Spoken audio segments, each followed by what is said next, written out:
Soon may the wellerman come, bring us coffee, tea, and rum. One day when the tonguing is done, take our leave and go. At a fair in a sunny town, her hair was blonde and her dress was brown. Soon may the wellerman come around.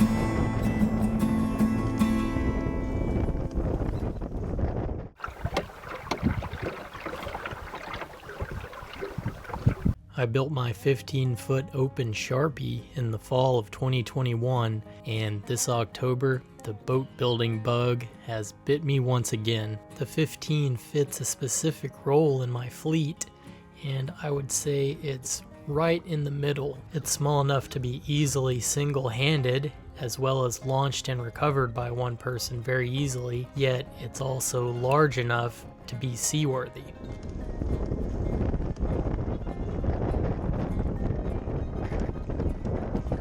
My 16-foot O'Day Osprey, though only a foot longer, is a much more substantial vessel with higher freeboard, wider beam, and fully decked. The Osprey is more of my open water boat that is well suited to extended camp cruising. The role that's gone unfilled is what I would call a truck bed boat. A boat that's small and light enough to be carried, launched, and retrieved from the bed of my truck. And you may wonder, why would that be desirable?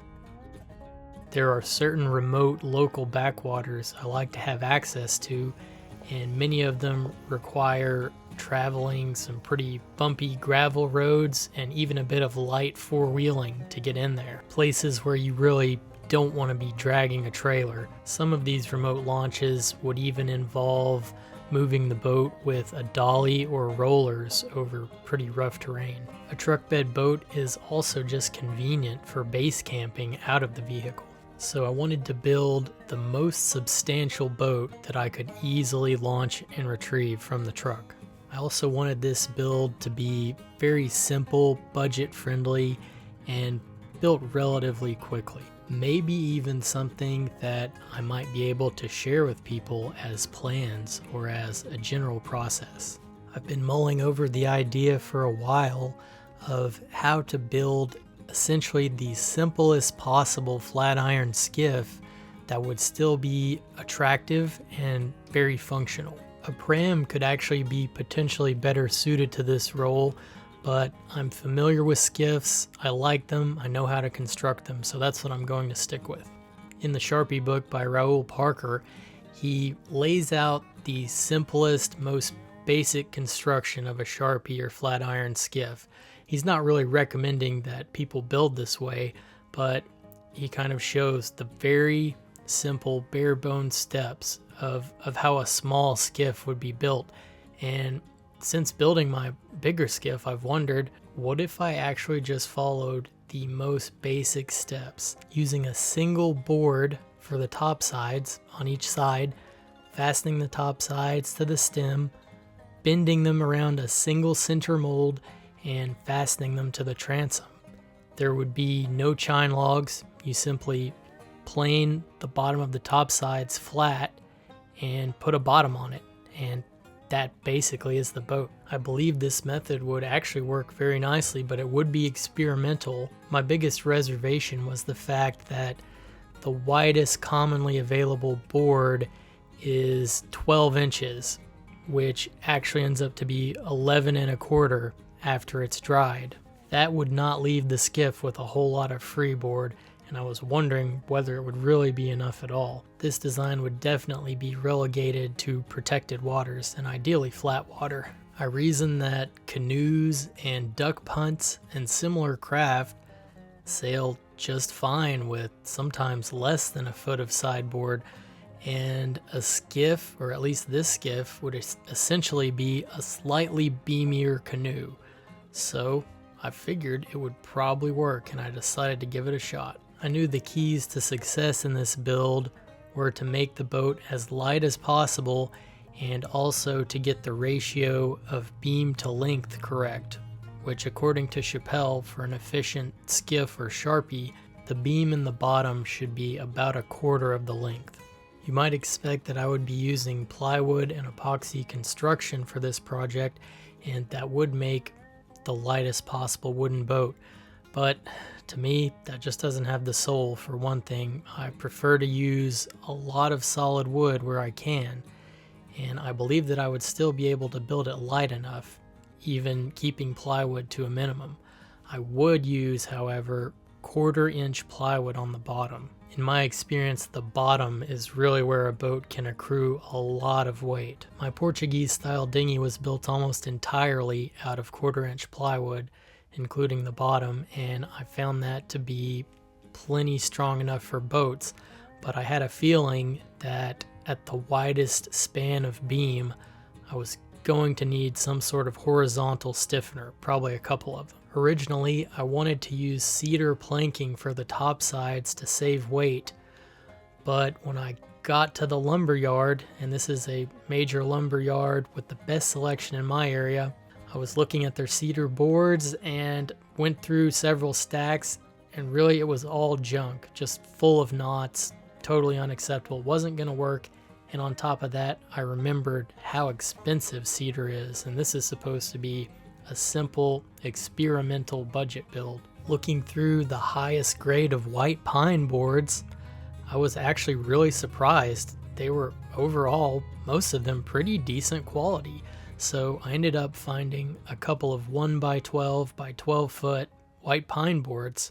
I began by taking my 2 side planks and cutting a slight rake to the bow and a pretty healthy rake to the stern. Normally these planks would be tapered, being highest at the bow and tapered down, being lower at the stern, but I omitted this step in the interest of preserving freeboard as well as just making the build simple. I ripped the stem out of a 4x4 and fastened the top sides to it with number 8 deck screws and PL construction adhesive. Using a pair of ratchet straps, I then slowly and carefully bend the top sides around the center mold, which I set at the midpoint of the 2 planks. This mold will determine the maximum beam and flare of the top sides.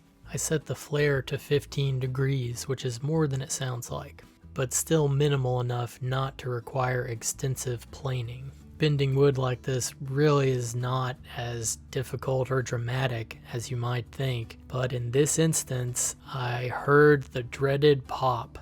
At first I assumed one of the planks must have failed, then I realized no, it was actually the stem. I had overlooked the fact that this 4x4 actually contained the heart of the tree, and that is not what you want. That was a dumb mistake I had made right out of the gate, and I had a choice to either cut down the sideboards or figure out a way to repair and strengthen the stem. On a more serious build, I would have started over after this incident, but on this little experimental skiff, I think I have a workaround. I would have to cut off the planks at the stem if I wanted to start over, and I didn't want to do that because I wanted to preserve all that length of board. The simple and obvious solution was drop in a second stem aft of this one using a much better, sturdier piece of wood, and I screwed and glued it in exactly the same way. The boat would also be receiving, later in the build, a concealed breast hook and a small foredeck that would also help to tie that section of the bow together, so I really wasn't too worried about it, especially considering this is a very light use boat. The transom was built from a single white pine 1x10 by 8 foot. I cut the board in half, edge glued the halves together, cut the 15-degree flare on the sides, and used a jigsaw to add the crown.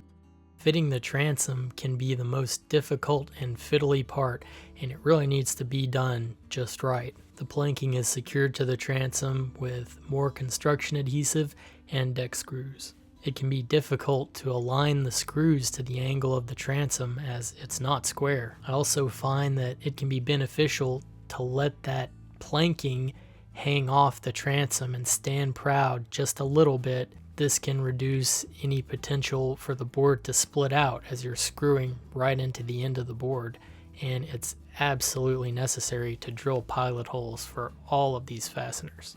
With 3 corners secured, you can now see the shape of the boat, and it has a good bit of rocker to the bottom, more than I was expecting, but I think that's going to be a good thing. You can see the secondary stem that I added to the bow, and unfortunately that's going to add a lot of weight, more than I wanted. On the positive side, I'm really not worried about the hold of the planks to the stem now. According to Parker, many very small skiffs would not use chine logs, which is just a second narrow board laid at the bottom of the side planking to serve the purpose of stiffening the hull at the chines and also providing a wider mounting surface for the bottom. Omitting the chine logs dramatically simplifies construction, saves a bit of cost, and saves weight. Due to the flare of the top sides, it's necessary to plane the chines flat. This allows the plywood bottom to mate perfectly with the bottom edge of the planking. A keelson is an internal longitudinal board used to add longitudinal stiffness to the hull, and apparently many of these smaller skiffs would not use a keelson, but in this case I knew I was going to need to do something to stiffen up that 1/4 inch bottom. There would also have to be a couple of horizontal frames to stiffen the bottom, so I wasn't sure a keelson was absolutely necessary, but I just wanted to play it safe in this case. I used a cedar 1x4, so it really would not be adding a ton of weight. Cutting the bottom isn't very difficult. You simply lay the sheet of plywood across the hull, trace around it with a pencil, cut it rough to the pencil line with a jigsaw, leaving it a little bit on the large side. Once the bottom is secured, you can come back with a power planer on a low setting, and you can get it to match the topside planking just about perfect if you're careful. The bottom was made in 2 pieces of plywood, with the forwardmost being very small, only about 3 feet long or so. I secured the plywood by screwing directly into the topside planking very carefully, and also using the PL construction adhesive. When you're working with adhesive on something like this where it really counts, it is important to be aware of the temperature range that the product needs to set up and cure correctly. I was within the range on this night, but we had some cold nights predicted shortly after, so I had to be careful. I noticed one of the planks has generated an unusual ripple all the way down its length, I guess as a result of being bent, but the other plank doesn't have that, and I've never seen that before. It seems to be structurally sound. I don't really know what happened here. Kind of interesting. With the boat flipped up right, it's looking a little rough, but I can start to get an idea of its size and form, and I think it's looking good so far.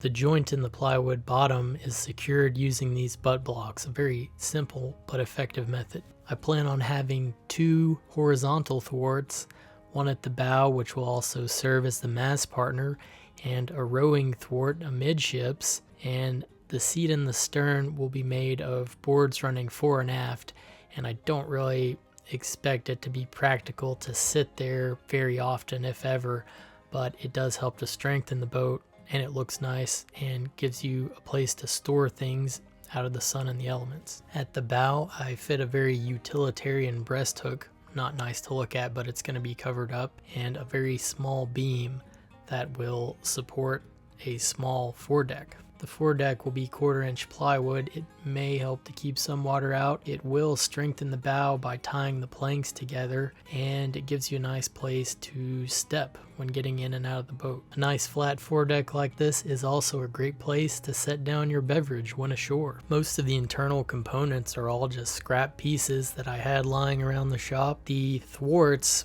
were actually cedar robbed from probably the first flat iron skiff I built that ended up being way too heavy. It was another one of those builds where I learned a lot, but the finished product really wasn't that great. My shop was built by my great-grandfather decades ago, and it was constructed with all salvage cinder blocks, and on the outside you can actually see where some of the blocks have a little bit of different paint remaining, so I think it has a lot of character. You could definitely use some sprucing up on the outside and a little organization on the inside, but I've got it in a much better state than when it first came into my custody. I believe he used this building primarily for welding and metalworking. His father was a farmer, and then he went on to become a tradesman, working in Detroit factories, welding both cars and tanks, and later went on to actually help construct the TVA Kentucky Dam. Just a little bit of family history in that digression. Believe it or not, by the time I had all the thwarts installed, I still had not decided whether or not I was going to install a centerboard trunk or a dagger board. I was resistant to the idea of a dagger board because it's just such a nuisance having that water that tends to slosh in so badly. Ultimately, I decided a dagger board was actually most in keeping with the philosophy of this build. Simple and lightweight. I also had my doubts as to whether a large enough centerboard to be functional would even fit in the boat without sticking up well above even the top of the topsides, which would look goofy. Building the trunk is simple enough. It's essentially just 2 posts, which are 3/4 inch boards, and those are sandwiched in between 1/4 inch plywood, and the whole thing is notched out, and that's where the trunk will be braced to the center thwart. The trick for screwing the thing down is to cut out the notch where the board passes through the hole and drill pilot holes for the screws from above through the keelson.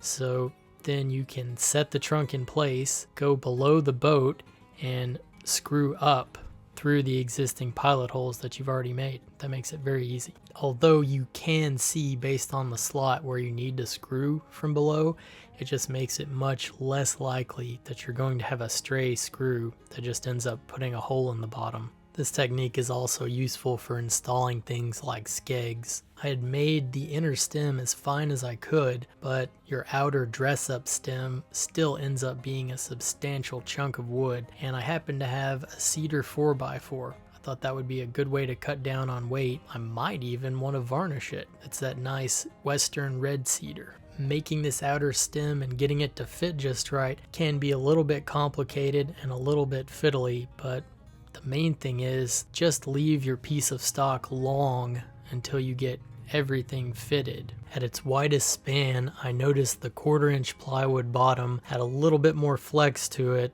than I really wanted to tolerate, so I decided to go ahead and set a couple of horizontal frames or stiffeners, and this is really only to stiffen the bottom of the boat. The frames are notched out to accept the keelson, and I cut those little triangles in there just to allow bilge water to flow without getting caught in one area.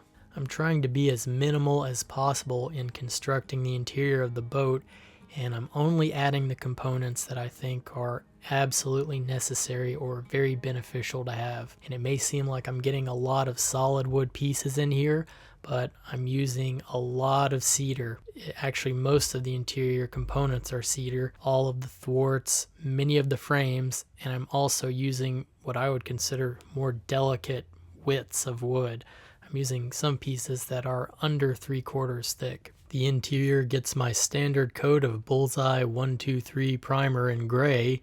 It's really nothing special. It's basically house primer. And for the hull, I'm doing something a little different. Pretty much all of my boats that I've built to this point, I've just painted white. But on this one, I thought a nice dark navy like this could be nice, and I do like how it turned out. Sydney actually chose the specific color, which is called Cavalry, and it's just a water-based paint, exterior paint that we got from Home Depot. Bear brand, actually. Not fancy boat paint at all.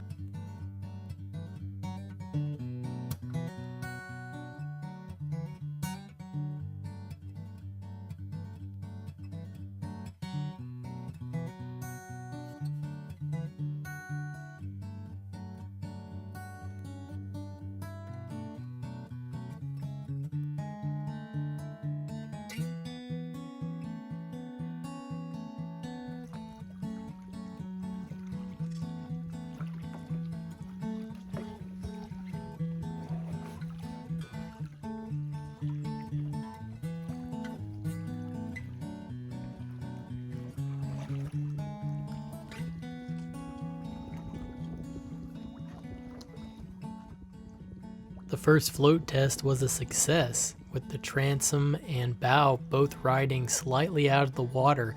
It seemed to have just the right amount of rocker, and it felt very light skating across the water and was very easy to row.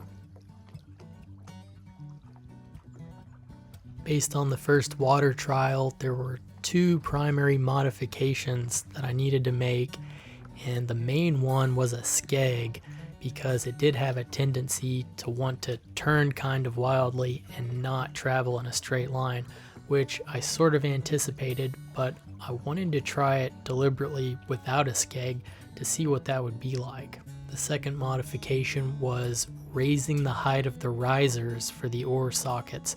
Because this boat has such low freeboard, it needs some pretty tall risers, which may look a little goofy, but there's really no way around it. Alternatively, the seats could be lowered, but I think they're at a good medium height of 8 inches and very comfortable, so I don't want to mess around with that.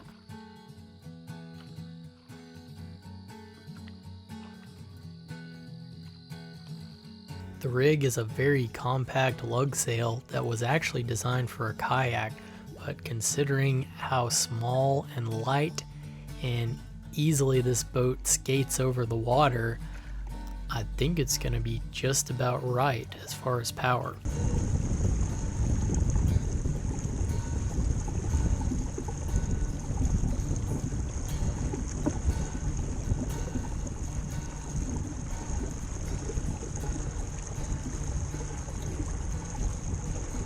Dagger board is very small to match the sail area. It was built from an 8-inch board and only extends about 16 inches below the bottom of the hull. I've found that in flat water the dagger board really isn't even necessary. You can actually sail this boat much like a duck punt by heeling it to leeward slightly and digging the chine into the water.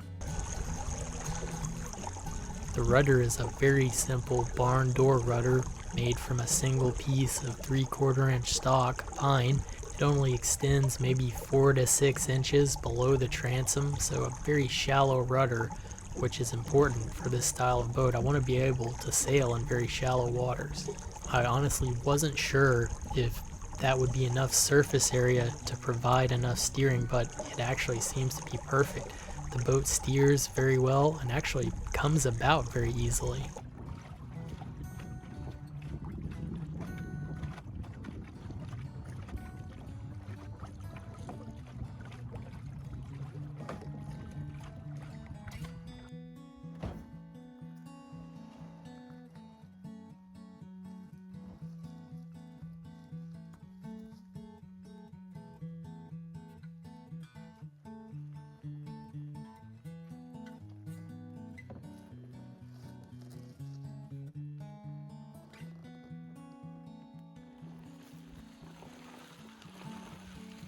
I would have to call this build a success. It's easy to load and unload and launch and recover. It sails well, is very easy to row, and seems to be a pretty solid, efficient, lightweight hull. And the beauty of it is its simplicity. I think anyone with basic skills with saws and power tools could build this boat, and it's not difficult. It doesn't take long. My 15-foot skiff took me 4 weeks working pretty much a full workday every day to complete. This boat only took me about 5 days to complete the hull, and then maybe 3 or 4 days for finishing and fitting out. It doesn't cost a lot to build and is really a capable little skiff as long as you understand its limitations. It's going to excel on flat water and protected waters. It's really just a good, fun little boat. Others may not agree, but considering just how easy it was to build and how simple its form is, I actually find it pretty attractive as well. Maybe even a little bit saucy.